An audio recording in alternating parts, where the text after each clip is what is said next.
Today I am making a special birthday cake for my husband. It is a Black Forest layered torte. It is very easy. You just start out with a chocolate cake mix. You can make yours homemade with any favorite recipe, or you can even use a box mix for this cake, which I have done before also, and it makes it very simple and quick.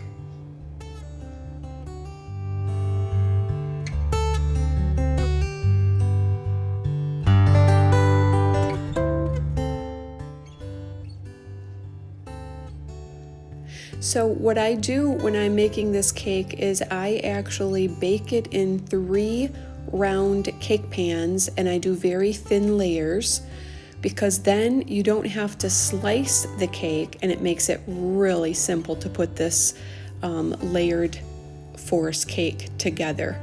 Now, something I've found to be really important is to put some parchment circles in your pan, and then that just gives these very tender, thin layers a nice stability when you go to flip them over and put the cake together.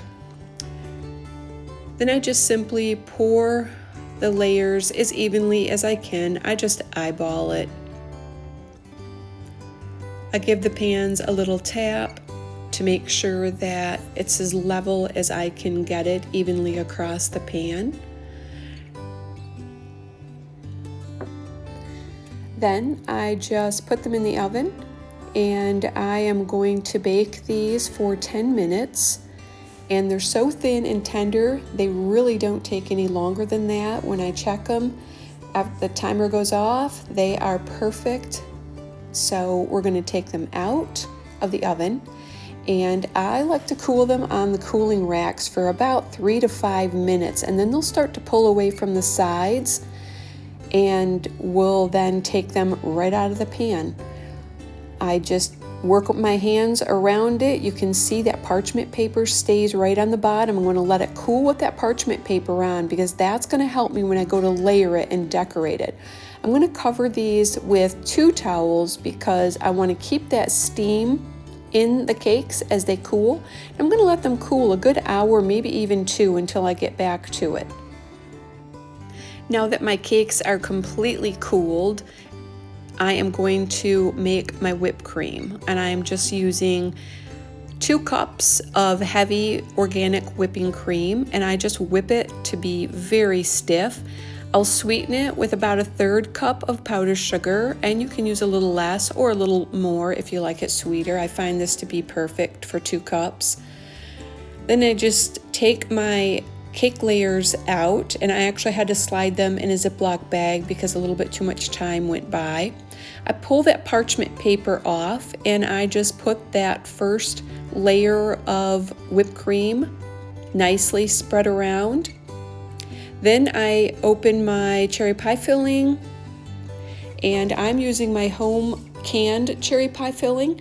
And again, you can just spoon it on as heavily or as light as you like. I like to put it nicely all the way around the edges, and usually I put it in between all the layers. This time I didn't. So you put your second layer on, again pulling that parchment off. It just gives your tender layers so much stability as you handle it with your hands. And just again, do your next layer of whipped cream.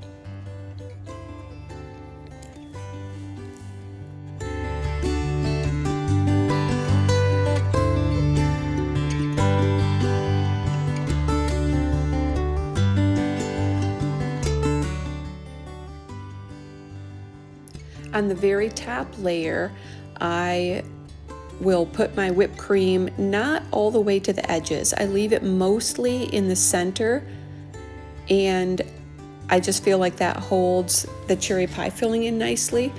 And I'll even put a little bit of a ridge on the whipped cream, so to say, just again to just kind of give it that little bit of a lip and keep that cherry pie filling right in the center. And it's just my preference. You can make this cake any way you like. It's going to be delicious no matter how you choose.